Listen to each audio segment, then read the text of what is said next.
Galing-galing ko. Congratulations, self.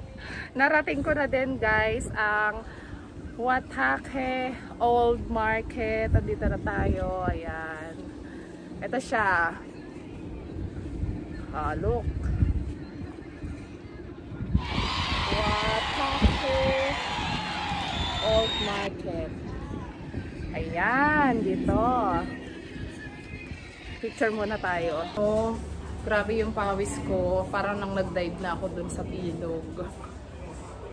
Init.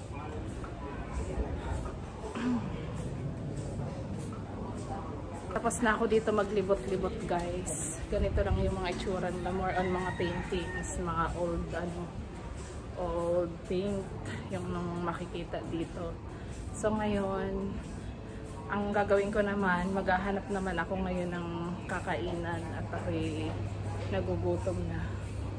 Yan, diba? Lumalaban pa yung hair ko. Ayan guys, hindi ako nakasakay sa boat kasi wala yung may-ari. Hindi siya available ngayon. Dapat daw bumalik ako bukas or sa Sunday. Ayan. Pero meron dyan kaninang mga floating market. Meron dyan matanda kan nagtitinda ng gulay.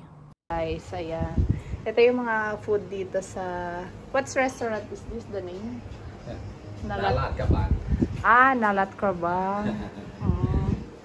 So, ito yung kanilang andito. Meron itong milk tea, may kape, may mocha Thai tea. Ayan, parang medyo kakaiba yung Thai tea nila dito. I-try ko kaya to.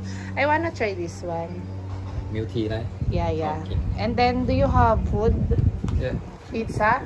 Yeah. I saw the... Yeah. Ayan. And then, ito yung food nila dito. Try natin. Which one is good? Bacon, egg, cheese, with salad. With salad? อันนี้พิซซ่า อันนี้โทสต์ชีส อันนี้สปินัชวิดชีส Okay. So, I wanna try this one. Yeah, Let me try this. Yes. Take And a then sip the... first. Where? I show you the There? upstairs night view ครับ Okay. There's a... Yeah. Oh, wow! Ganda ng view. Enjoy ครับ Thank you so much.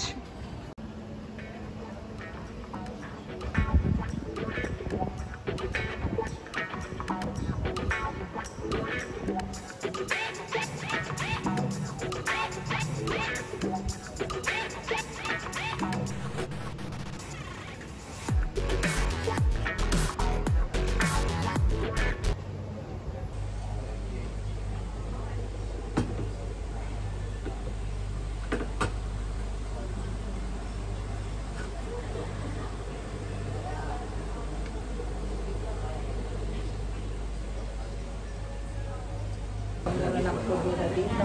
Tapos, nambabait pa ng mga staff.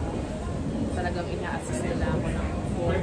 Tapos sabi ko, mayanig ako sa medyo, wala masyadong tao kasi nahihiya ako. Medyo mahihain ako. Sa camera lang ako, madaldal. Parang ang lawak. Lawak din pala dito. Hindi kaya ako naligaw.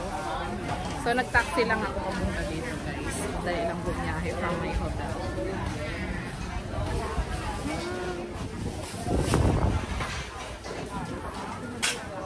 ไม่เคยได้ยินมันต้องเรียกปลาจระเม็ดอ่ะ